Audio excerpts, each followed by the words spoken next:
So, hi all. My name is Eliza, and I'm glad and honored, of course, to moderate this session of employment and entrepreneurship. As most of you know, the topic is very crucial in the socioeconomic context of Central Asian region. And it will gain even more attention, I think, if we consider yesterday's presentations on demographic developments in terms of general population growth and especially on the working age population. And yeah, so we have three presentations for today.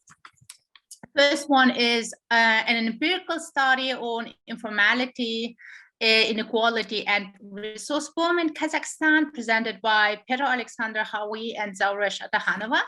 The second presentation is on determinants of gender gap in the labor force of Afghanistan, presented by Atefa Bahr. And the third presentation is about measurement indexes of global and regional entrepreneurship and their adaptation into Central Asian region, and presented by Evelyn and Calispa Aguilar. So now about the general rules for the session. These are the same as the previous sessions. The presenters have about 20 minutes for their presentation. And after each presentation, we will have Q&A session. So it will be about 10 minutes, 3-4 questions, I think. Yeah, and then additionally, I have to remind that this session will be recorded. And you actually said yes to, and yeah, and the session will be in 2 languages, and our technical team and the team of entrepreneurs will assist us in this.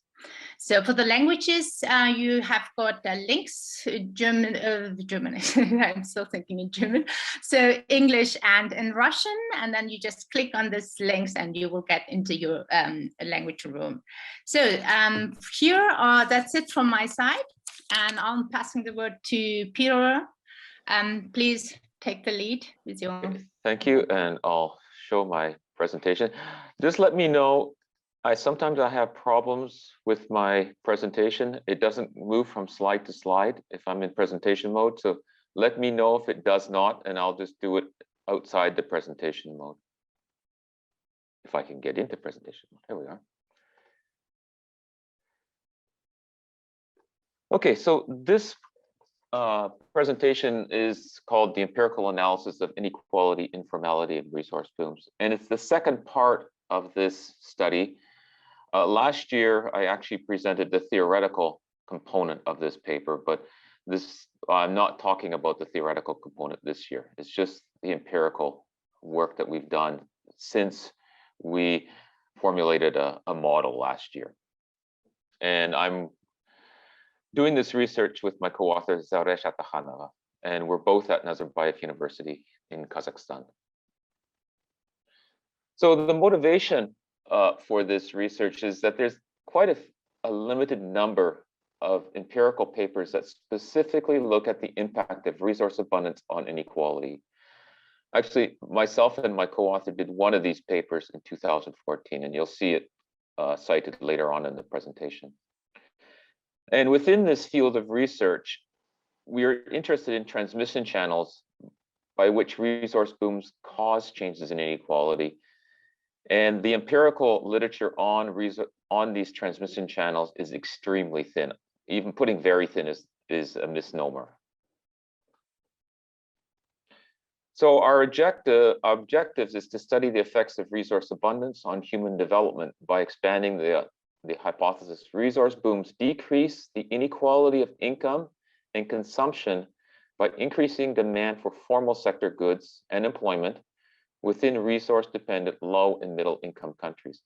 And I should stress that this research that we're doing and the theoretical model is restricted to low and middle income countries because of their high levels of informal labor. In developed nations, there isn't as much informal labor, so I would not try to expand this research into developed countries.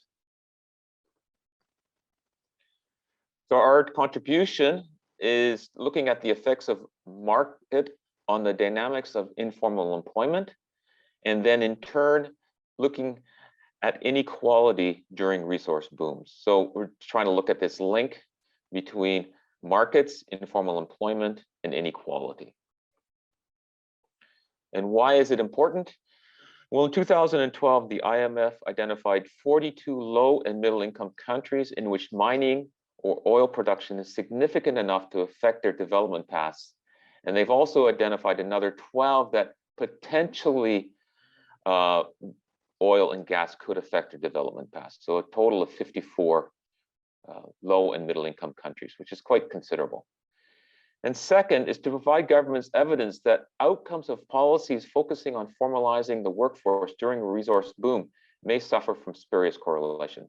Governments may think they're actually having a good effect on informality and inequality by their policies, but in fact, it's the markets that's doing the brunt of the work. So just some highlights before we get into the meat of the presentation. So formal sector goods are higher quality than informal goods. That's one of the assumptions. Low skilled wages are higher in the formal sector, and there's a lot of research that shows that. There's also research that shows that high skilled wages are lower in the formal sector as well. So that's also important on our research, but I'm not stressing it so much here. Consumers with income above a certain threshold demand formal goods. So they move from demanding informal goods to demanding formal goods. And resource booms rise demand for formal goods and formal employment.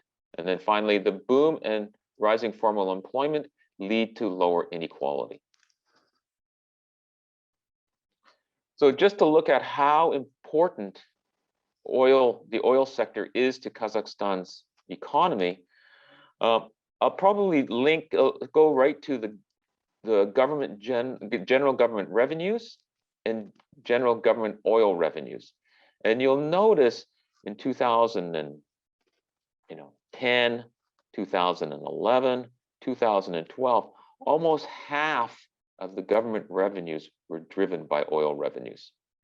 So it is a considerable amount of money and very important for the economy. Exports as well, what you'll notice is that more or less Kazakhstan started exporting considerable amounts of oil in 2001. And in 2001, exports of goods and services were 11.6 billion. And then they increased to 91.8 billion in 2012. And a considerable amount of that shows the exports of oil and gas and gas condensates. A lot of that export is from oil and gas. So it's the importance of oil and gas on the economy. So the first thing I want to talk about is our definition for informal employment. And we're using a very, very tight or narrow definition of informal employment in this research. And the reason why is because we're trying to use 15 years worth of data, and we have to have consistency in the data. So our definition of informal employment is very low, and it excludes people holding informal jobs in formal sector enterprises and workers working with labor contract who do not receive one or all forms of benefits. There's some research in Kazakhstan that says the informal labor contributes up to 57% of all labor in Kazakhstan, but this is a very high level, and we're not using this because we're being very, very restrictive in our definition of informal employment. So our definitions of informal employment, we focus on individuals between the age of 16 and 58 for women, because in Kazakhstan, until recently, the retirement age for women was 58, and 16 to 63 for men, because the retirement age for men is 63. Due to data availability over the sub-study period, we restrict our analysis to employment in the respondents' primary employment. So a lot of people work 2 or more jobs, And they could work in the formal sector in the first job, but informal sector in the second or third job. But we're restricting our analysis to the primary employment. Informality in the case of wage employment is indicated by a lack of an employment contract. So that's what we've decided our criteria would be. A worker is considered self-employed if she or he is an employer, own account worker, unpaid family member, or a member of a producer's cooperative. And self-employment is considered informal if the enterprise is not registered. So again, these are very, very restrictive definitions. This just shows you, the sort of the geometry or the trends in inequality and informality.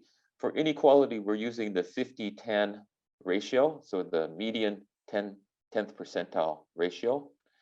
And again, we're specifically looking at non-agriculture informal employed.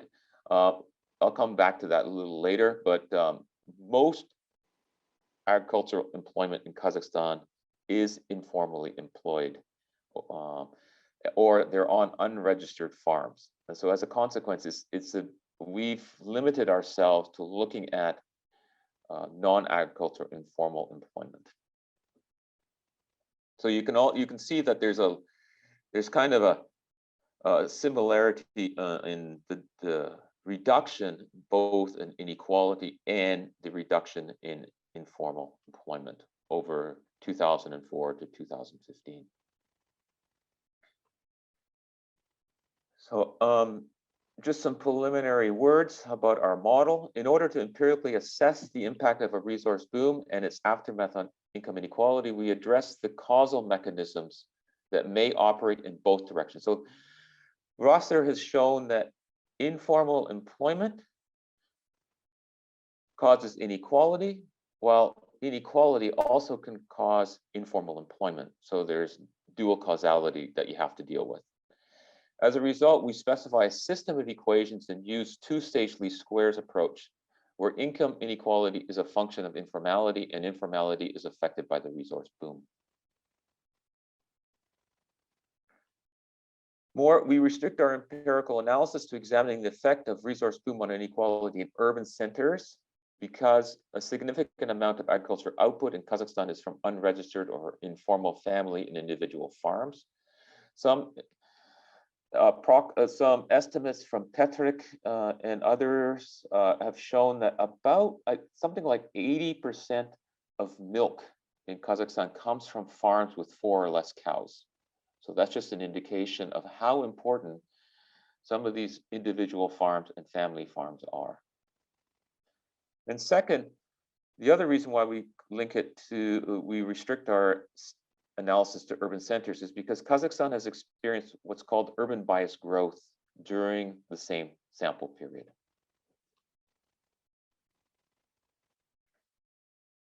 More information, our data includes values from the 14 oblasts in Kazakhstan, as well as the cities of Nur-Sultan and Almaty for the period 2005 to 2015. We measure the inequality by the 50-10 ratio of household income. And inequality is generated from Kazakhstan's household budget survey data, and informality is generated from the labor force survey data from Kazakhstan. We estimate regression equations using fixed effects, systems GMM, and OLS estimators and the last two is to assess the robustness of the fixed effects coefficients. We remove the right-hand side like variables from the fixed effects and OLS estimators because of endogeneity problems. And for systems GMM specification, we use the well-known systems estimator developed by Blundell and Bond. So our basic inequality regression is that inequality is a function of lagged inequality, some general institutional variables, which are the share of small business employment and per capita expenditures on health. Then it's also a function of the change in informality. And this specification follows the empirical work of Godaris and Malone and Howie and Atakhanova in 2014. Continue on. Our informality regression. So we regress informality on lagged informality. Two variables that look at education levels, and specifically the share of individuals with vocational education or incomplete higher education. And second, the share of workers with higher education. We used the two variable approach instead of using years of education, as we believe education is a nonlinear function. It affects informality in a nonlinear way. And then we also include oil as a independent variable. And the variable oil measures the average annual oil price in thousands of constant Kazakhstan tenge. And we use this variable as a proxy of resource revenues.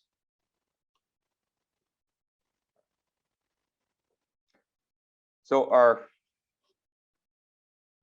results show, our fixed effects shows that the oil price in the fixed effects model is statistically significant and has the correct sign. The oil price in the GMM and the OLS are not significant.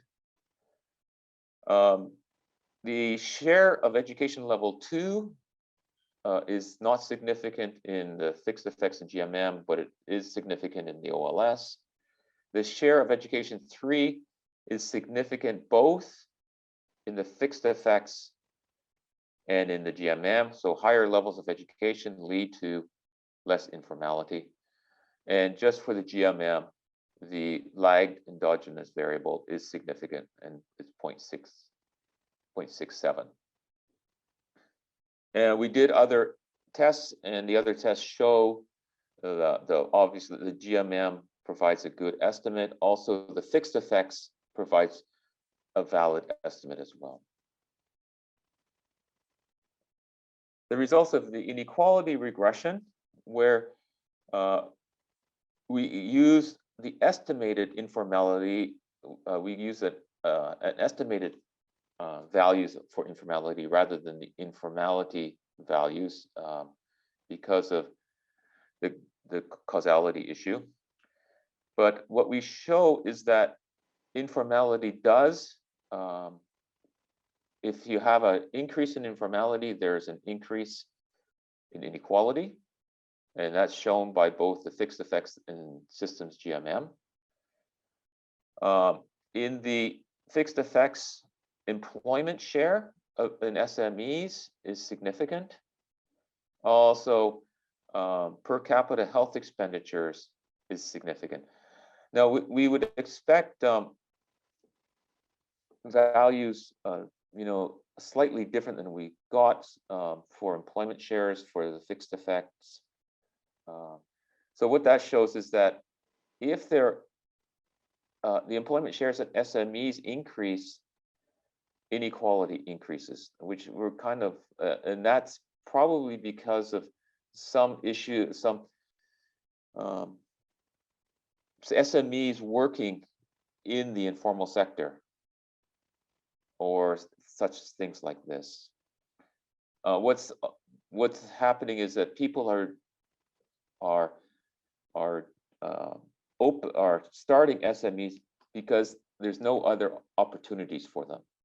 So it's kind of there's just it's to actually get money to pay for food and housing.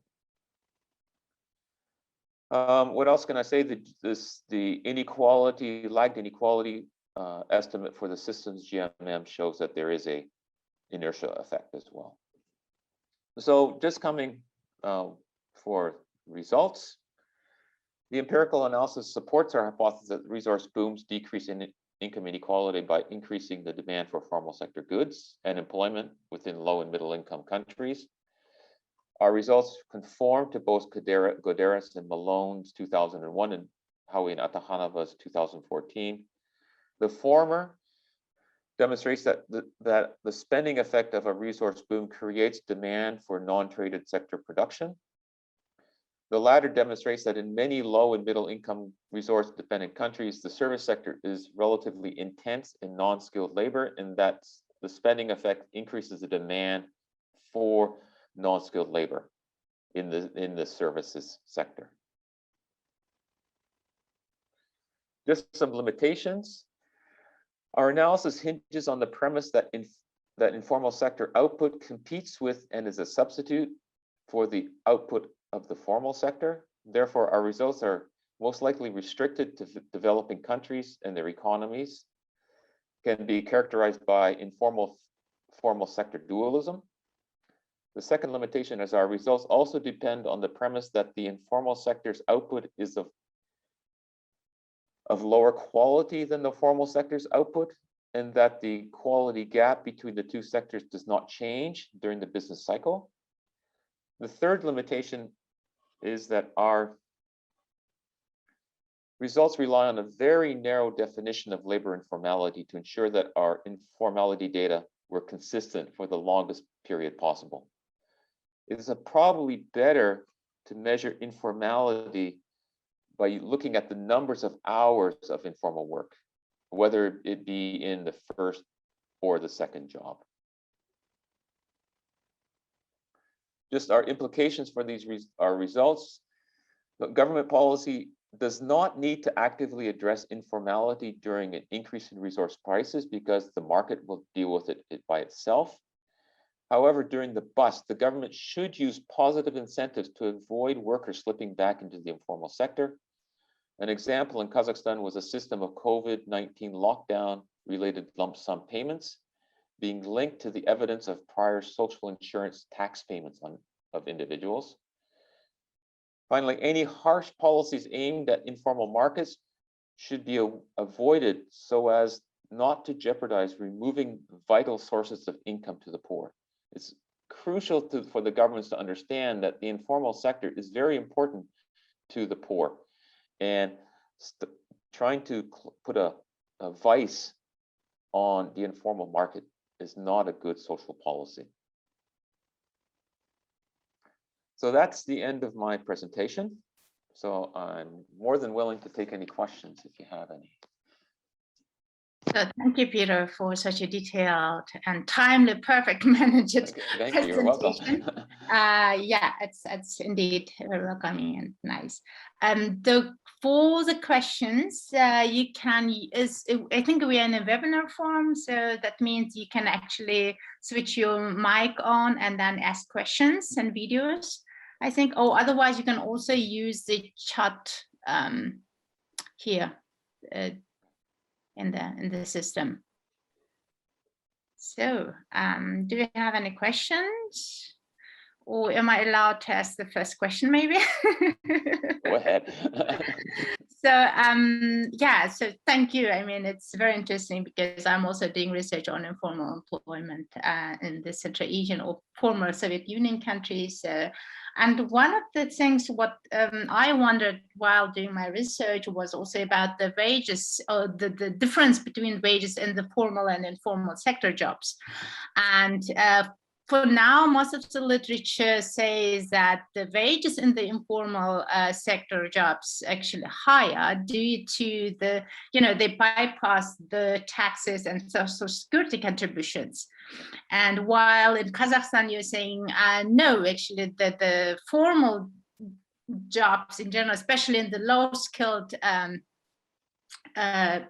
group, the higher, so compared to the informal wage. And that's actually interesting. Where come these assumptions? I know I took the one assumption is from Russia. I took some data from Russia. It's very, very difficult in Kazakhstan. First of all, until recently, the labor force survey didn't ask employment wages. Yeah. That's number one. And after they started, I'm very suspect on the values that are given. Okay. I can. Very, very suspect. And what they do now is actually they do it according to range. They don't ask exact incomes. What they do is they ask for ranges of incomes. But I'm still a little leery about ranges of income, because this is a penalty punitive environment. So if you provide information, you get hurt by it by the government. So people don't like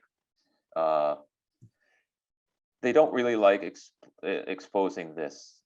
So that's one thing. But I've also done research, Lisa. I've done research on the workfare program in Kazakhstan. Okay. And this is not some other research. And what it shows is that even people who are working in the informal sector wish to actually get in and work in the workfare program. So, and workfare is it's 70. What is it now? They pay 75% of the, what do you call it? Minimum wage. Okay. Yeah. And if people are willing to go from the informal sector to work for 75% of the informal wage, I kind of don't see, that's another part of the data that I think shows, some semblance of support that people in the informal sector get paid less. Okay. I mean, it's refreshing, the information, because most of the studies, say different or give different pictures, especially that one of the reasons why the people prefer working informally because of the wage difference, especially in the countries where formal sector jobs limited to government jobs, the public sector jobs, and this sector jobs are normally not well paid. Yeah, I completely understand. But the thing, I understand what you're saying is that maybe it's total compensation. That's what you should probably be looking at rather than wage. But how do you evaluate total compensation? I don't know. That's a hard one. It's very hard. Thank you. It's really, I mean, it's new information and tricky, and I know. I know before, it's tough. Doing research on the informal sector is extremely difficult. But what I can say, I've also done some other research on informal entrepreneurs, which I haven't published. I haven't written up the paper yet. It shows that a lot of informal entrepreneurs in Nur Sultan are actually quite well educated. And they do it so that they, like most of them that what we did is we contacted them through Instagram, because they market through Instagram. They market their services through Instagram, and we got the interviews through Instagram. And in general, because they're quite well educated, they actually don't do that badly. But again, most of them don't work full-time jobs. They work like they'll work like 3/4 jobs or something like that. And that's because they want to, and they don't have many employees. They have maybe 1 or 2 employees, and that's all. But a lot of them said that yes, they would like to become formalized if they grew their company. But the government, there's too much regulatory burden to make it formalized. So it's actually one of the reasons the economic costs of the formalization. I see. Yeah. Okay. Exactly. So thank you. Any other questions from the attendees? I see. So Peter, I think we're finished with your presentation. So you're lucky, the first one, So now you may enjoy the rest of the presentation. Thank you very much again for your presentation and for the refreshing information For me, Thank you very much. Thank you. Okay, next presentation from Atefa. Atefa, please, your turn.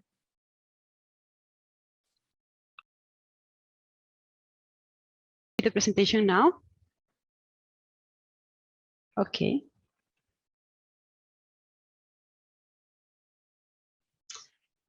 Okay, so good afternoon, everyone. It's an honor for me to have the opportunity to share part of my doctoral research in this very important conference. I'm a PhD candidate in regional development at the University of Pécs in Hungary. And today I will talk about systemic approaches for measuring national and regional entrepreneurship. And particularly, I will examine the case of the Global Entrepreneurship Index, the GEI, and the regional version of the GEI, the REDI. As you can see, I have divided my presentation into three main parts. First, I would like to provide you some key definitions. And next, I will focus on explaining the GEI and the REDI methodology. And then I will show you how the GEI framework has been adapted to measure the performance of regional entrepreneurship systems in the case of Spain, Hungary, and South America. I will end my presentation by summarizing some of the key points. Okay. So I would like to start by thinking about the simple but very important question. Why is it entrepreneurship important? So first, it's important to highlight that entrepreneurship has no single definition. Small businesses, self-employment, family business, social entrepreneurship, new businesses, or the so-called gazelle businesses have been employed as a proxy for entrepreneurship. And all these are valid indicators of entrepreneurial activity. What is important to note is that not everything that is entrepreneurial is necessarily desirable. And therefore, the policymakers should always aim for driving the allocation of resources between productive activities. It means activities that conduct to innovation. So extensive research shows that productive entrepreneurship matters for economic development. Because it's related, among others, to regional innovation, job creation, productivity, technology transfer, for example. So the next big question is, we know that entrepreneurship is important for economic development, but how can policymakers attract and support entrepreneurship in the region? Well, there is no single answer for this question, because entrepreneurship is a very complex phenomenon, which results from the interaction of several connected and interlinked factors and actors. Therefore, there is no single recipe or a set of steps that policymakers can follow to make a region highly entrepreneurial. In fact, the literature suggests that policymakers should avoid trying to emulate or copy the systemic conditions of model systems, such as Silicon Valley in the US, for example, because the type of entrepreneurship that works in this context may be applicable for other regions, but certainly not for all regions in the world. Therefore, policy should be instead formulated according to the unique characteristics, the possibilities, the needs of the locality. And in this context, the entrepreneurial ecosystem approach can help the stakeholders to comprehensively understand and measure and plan the entrepreneurial policy based on the capacity of the local systems. As you can see in this slide, I have cited some of the several definitions of entrepreneurial systems. But although the definitions are very diverse, it seems to be an agreement that an entrepreneurial system consists of a set of economic, social, institutional, and individual factors that interactively influence the creation, the discovery, and the exploitation of entrepreneurial opportunities. So due to this diverse understanding of entrepreneurship and the different conceptualization of entrepreneurial systems itself, several frameworks and tools for measuring entrepreneurship in practice have been developed. Each of these frameworks are proposing a slightly different set of systemic components and systemic dynamics, for example. But today I will introduce you to one of them. the National System of Entrepreneurship model, which was first formulated more than 1 decade ago, and it was first published back in 2014. So since its publication, this model has been the basis for important research, and it has also been employed for the development of entrepreneurship in the very well-known entrepreneurship indices. So the National System of Entrepreneurship model, as you can see, consists of a set of elements arranged into 3 building blocks, namely entrepreneurial attitudes, entrepreneurial abilities, and entrepreneurial aspirations.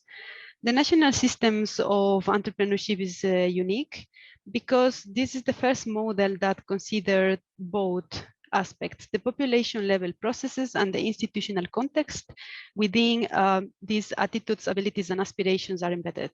So the entrepreneurial attitudes block measures the perception of a country or a region population about entrepreneurship. We can say that these index show the extent to which entrepreneurship is a socially accepted and respected occupation.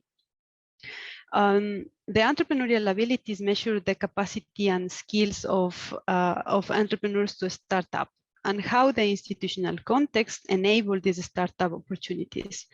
And finally, the entrepreneurial aspirations block capture the potential of entrepreneurs to innovate and to grow.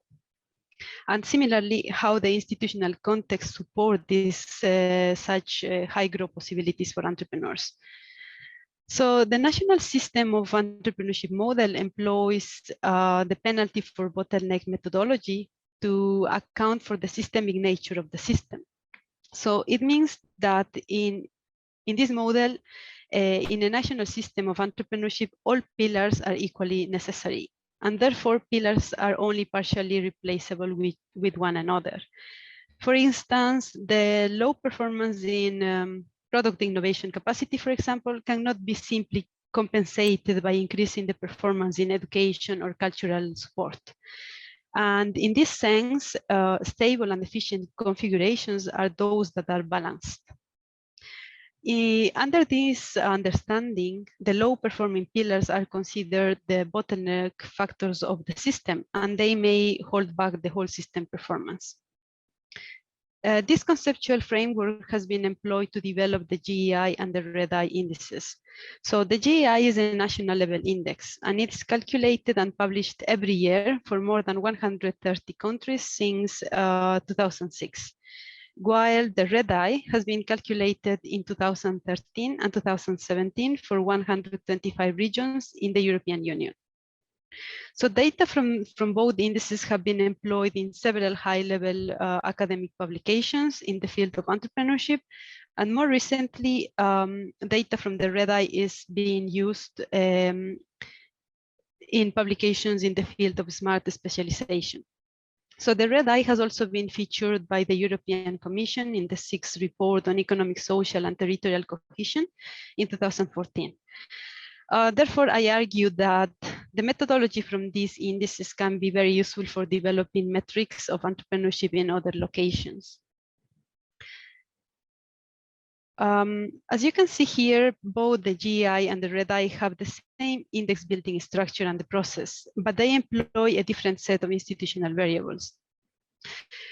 Here you can see the GEI is a 4-level index consisting of 28 variables, 14 pillars, 3 sub-indices, and 1 super-index. So these indices are calculated in an 8-step process, as you can see on the bottom right side diagram. The first step is to collect data for calculating the variables within each pillar, and pillars are composed by 1 individual variable and 1 institutional variable. So the data for the institutional variables comes from the Global Entrepreneurship Monitor GEM Adult Population Survey, and the institutional data comes from different international and regional databases. The second step after data collection is the construction of the pillars by multiplying the values from both variables. After this, the pillars are normalized, capped, and adjusted. The final pillar scores are penalized according to the penalty for bottleneck methodology. The sub-indices are the arithmetic average of the adjusted pillars, and finally the superindex is simply the average of the 3 sub-indices. I won't emphasize now too much in this methodology, but for those interested in further information about the steps for calculation,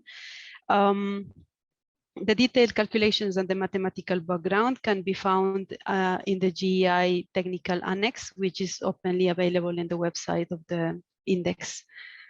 Well, as you can see, the calculation of institutional variables require quite the specific economic data. These indicators are even more complex in the case of the red eye.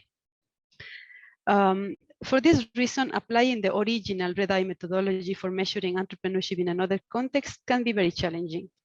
But in this circumstance, and given that both the GI and the red eye employ a common conceptual framework, some empirical studies show that an adaptation of the GEI variable structure and data can effectively reflect economical regional conditions. So this approach allows to manage issues for lack of data, lack of regional data in 2 ways. The variables can be replaced by similar proxies, which can be more easily available at the regional level.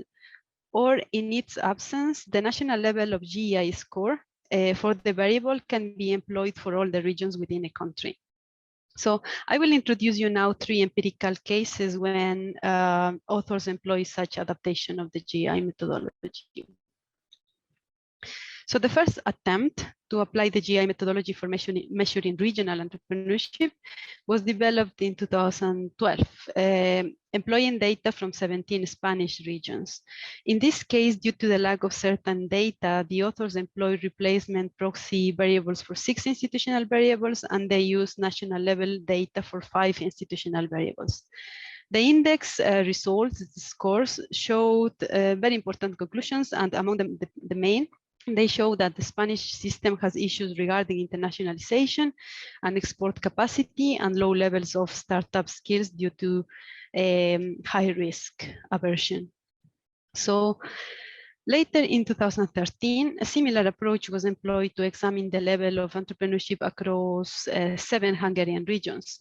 And in this case, the authors also faced data availability issues, and they had to employ 1 replacing proxy and national level data for 4 institutional variables. They also got very interesting conclusions, but the main conclusion in this study was that there are big disparities among the Hungarian regions in terms of entrepreneurship development. So finally, and more recently, this adapted methodology was used for examining the performance of entrepreneurial system in 22 regions in South America, in Colombia, Ecuador, and Uruguay. In this case, 4 institutional variables were replaced with proxies, and 7 variables employed national level scores. It's important to mention, it's important to highlight that in these 3 cases, the authors had fully access to the GEM data sets, and this is very important. Therefore, all the individual variables were perfectly calculated following the original GEI variable structure. I want to emphasize in the experience of the last study, the one in South America. This last study is very particular, or this is relevant because this is the first attempt to measure regional entrepreneurial ecosystems in the context of developing economies, where the lack of specialized data is more apparent. So both Ecuador and Colombia are upper middle income economies with a GDP per capita of $5,600 by 2020. The Ecuadorian population is 17.5 million, while the Colombian population is around 51 million inhabitants. Uruguay, on the other hand, is a high-income country with a small population of around 3 million people. So based on the experience from this study, here I have listed some specific constraints for empirical research in entrepreneurship in the South American context. So the main restriction has to do with the access for individual data. The initial plan for this study included Peru, Bolivia, Brazil, and Chile. However, the access to the GEM data was denied by the national teams. And regarding the institutional data, in South America, there are no centralized responsible institutions for collecting regional data, such as the Eurostat in Europe, for example.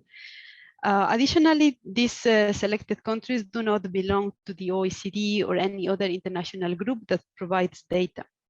Colombia became an OECD member 1 year ago, and therefore the data collection is only at initial stages. Regional organizations in the South American continent, such as Mercosur, UNASUR, or CELAC, they provide important historical data on about the member countries in trade, economy, agriculture, environment, but mostly at the national level. At the subnational level, there is also lack of regional perspectives for data collection and dissemination. The National Statistic Institutes from each of these countries provide very few or no regional level data. Most of the publications, the reports, the databases are available at the national level. And in many cases, even the geographical identification of the data sets is not clear. This makes even harder to the manual regionalization of the data. So, despite these challenges, there are some important lessons from previous research that can be useful for future applications. The main issue is that the index calculation is still dependent on GEM data. So the updated GEM databases are confidential, and sharing the databases fully depends on the national teams. Some countries are not open to sharing this data at all. But what is more important is that not all countries in the world participate in the GEM surveys. So in this case, Kazakhstan is in advantage, as this is the only country from Central Asia which is part of the GEM adult population survey. In face of this limitation, one of the approaches taken by the GEI authors is employing the GEM data from the so-called nearby or similar countries. For example, for the calculation of the GEI score for 2018, the Kyrgyz Republic and for the Kyrgyz Republic and Tajikistan, they employ the average values from Kazakhstan and Russia. So this is a potential solution. However, it has been criticized and it's not free from errors. So against this background, it seems necessary to decrease this dependence on the GEM data and start shaping country individual databases. Nevertheless, conducting a similar project as the GEM APS can be unpractical and costly for small countries, but it can be helpful if the entrepreneurial system perspective at the initial stage is somehow mainstream in the ongoing statistical studies. It's important as well to look at the available data, which has already been collected by local institutions such as Live in Kyrgyzstan Study or the National Statistical Committee. So I would like to end my presentation with a summary of the main points. First, I have highlighted the importance of understanding entrepreneurship as a complex phenomenon that can only be understood from a very comprehensive systemic perspective. The national systems of entrepreneurship model can be useful for this aim. Second, I emphasized that the GI and the REDI indices have been successfully employed for many years, and these indices have been validated by the academia as well by policymakers. And finally, I briefly presented some empirical evidence that shows how the GEI methodology can be adapted for application in contexts where regional data is not perfectly available. And this is the end of my presentation. Thank you very much for your attention, and I hope the insights, the information I shared today was interesting and useful for you. I would be very interested to hear your comments or your questions. Thank you.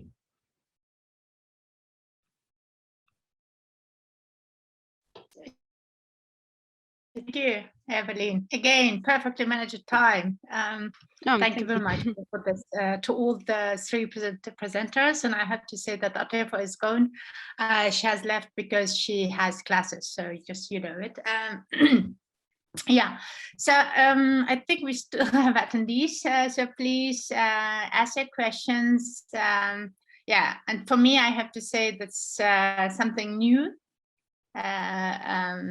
Yeah, so regarding the measurement of entrepreneurship in Central Asia, and how actually we can use the new instruments developed for global and regional entrepreneurship measurement. So I would be, I'm sure, Evelyn, I would also interested to know, especially from the researchers in the region, do you have any attempts of such measurements? And Evelyn, if you know such attempts. Well, actually, I have checked the literature, and most of the literature, unfortunately, is coming from cases in developed countries in Europe, especially from the European Union as a region, or from the Netherlands, because some of the big entrepreneurial ecosystem group of researchers is located in the Netherlands, so they are developing quite good literature there. But in the context of developing countries, there is a big gap of application also from research, because there are very few attempts. I know the situation in South America, for example. There are very few studies. I think Chile is a little bit more developed than the other countries, but there is no research at all in South America in this topic. And yeah, I'm sure I'm not exactly sure about how is it stayed in Central Asia, but I assume there is still a big need of more research.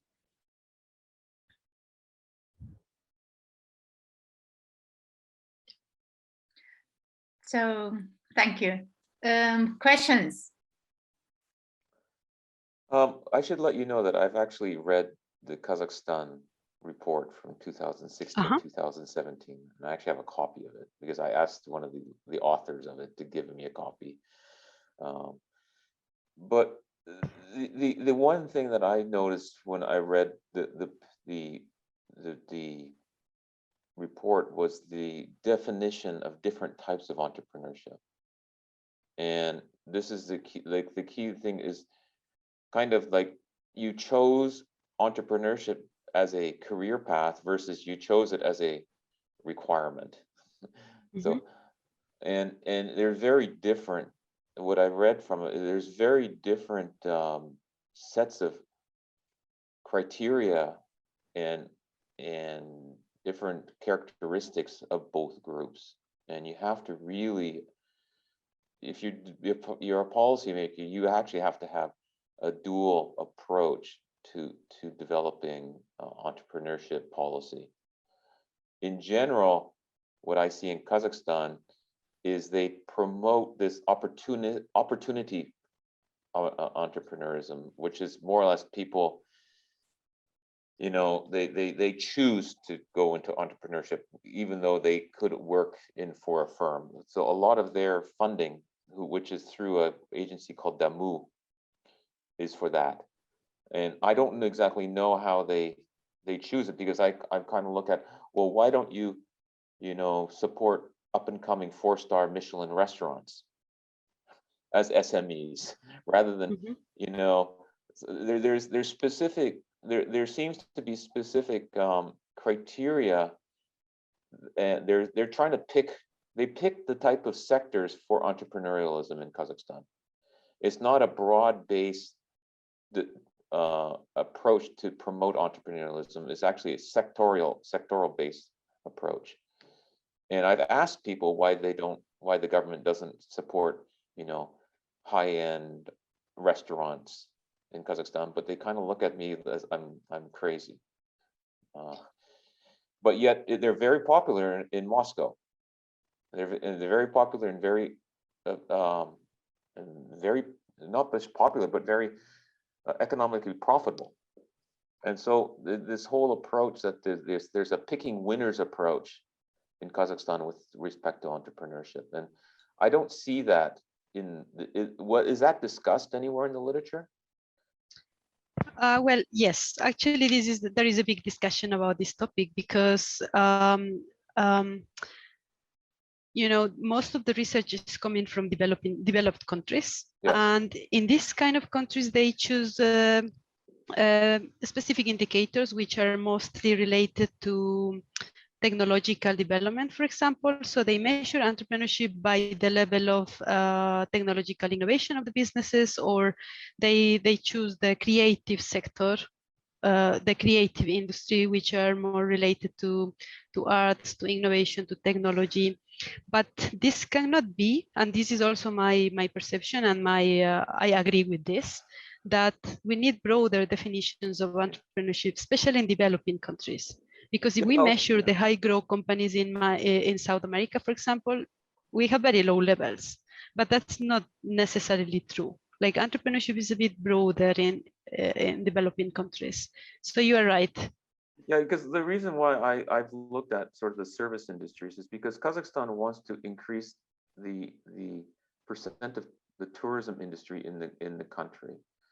It's around 1.5% now of the GDP, and they want to increase it to 5%.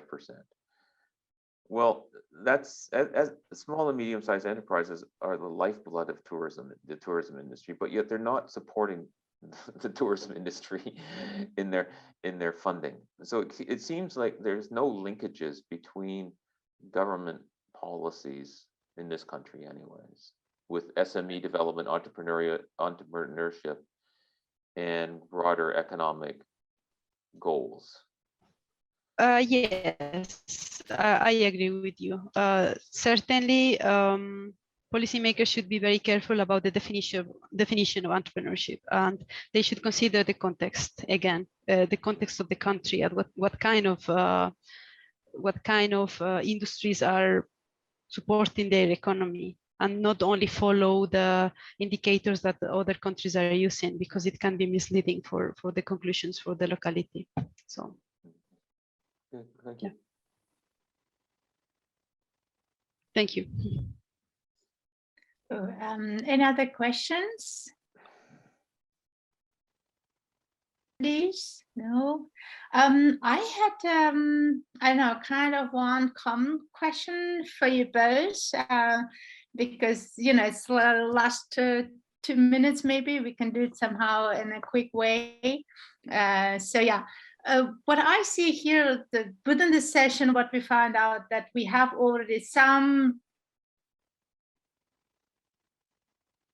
markets in Central Asia, and while entrepreneurship is still something new, unknown phenomenon, I think it's, even if you consider it to be bazaar economy and so on, so entrepreneurship is kind of, you know, in the blood of the people. However, it's not well researched, and most of the, at least my impression, that entrepreneurship still in the kind of informal sector, which is not really considered by such measurement indexes. So one question, last question would be to Evelyn, how we could actually consider it, this background of this dual markets, as Peter said, formal, informal. So one, and two, Peter, maybe you can also somehow put your idea into this, and yeah, and say where brings us this entrepreneurship, or what future, or what we could expect, especially, you know, it will be interesting for you to know more about entrepreneurship in Central Asia, or future of the entrepreneurship in Central Asia, for Peter. Thank you.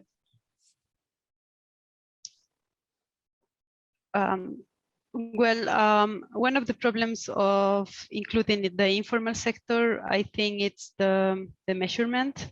There is no big statistics about the informal sector. So I think in the case that this information is available, I think they can easily be included in the calculation of the GI, for example. I don't see any problem. I see like the root problem is actually not having the statistical data for the informal sector. This is what comes to my mind now. Okay, my question. In Kazakhstan, there's a problem with, there's a disconnect in, there's two economies in Kazakhstan. There's the big business economy, which is run by big business with government leaders intertwined.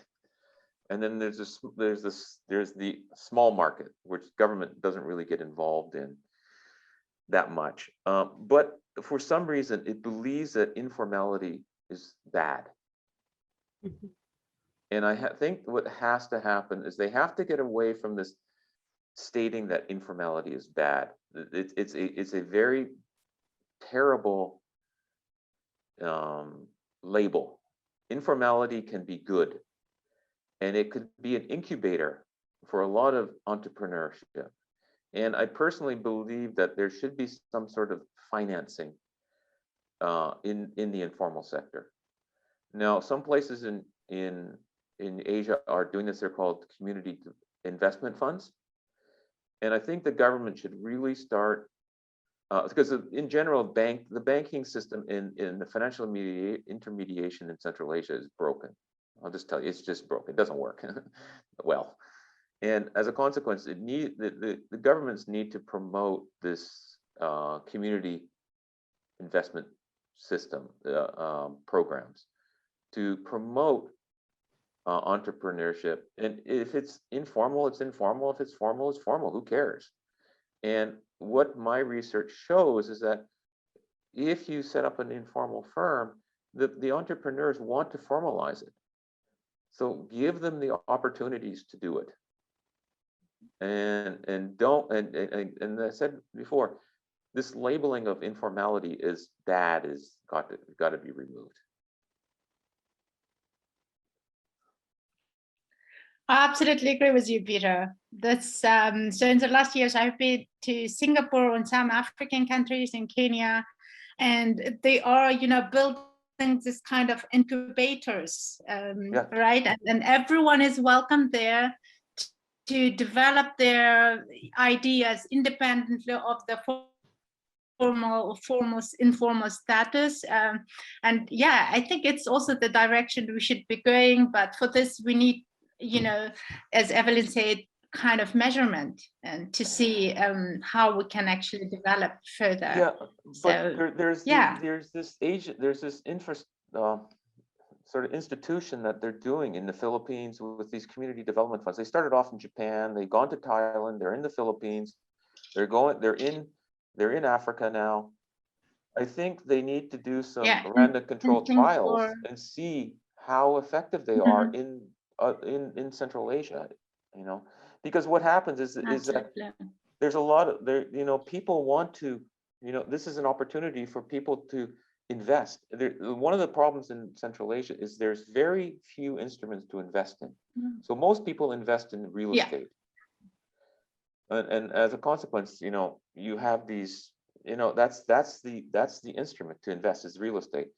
But there's other possibilities. And it's there. So we see it. Thank you very much. I mean, this session. Yeah. So I really promote these community investment funds. I really do. I know the person in the Asian Development Bank that writes about this, and I really think it's the right approach, especially in these types of places where financial mediation is very weak. Yeah. So yeah, thank you. I see the same issue, Peter, Evelyn, and I'm really happy to be able to moderate today this session. So it gives me such a hope for the future of youth in Central Asia, and I think and one of them it's me. So when I see such research, and I have a hope, and I hope that you also enjoyed as I did this session. And time is over, so everyone who wish kind of interaction, you can also stay. I don't know if the system allows us, but otherwise, I would say have a good evening to most of you because you're also in Central Asia already. And yeah, and for me, it's midday. My baby is back from the kindergarten. So, and yeah, thank you very much. Have a good day. Thank you very much. Talk to you soon. Thank you. Take care.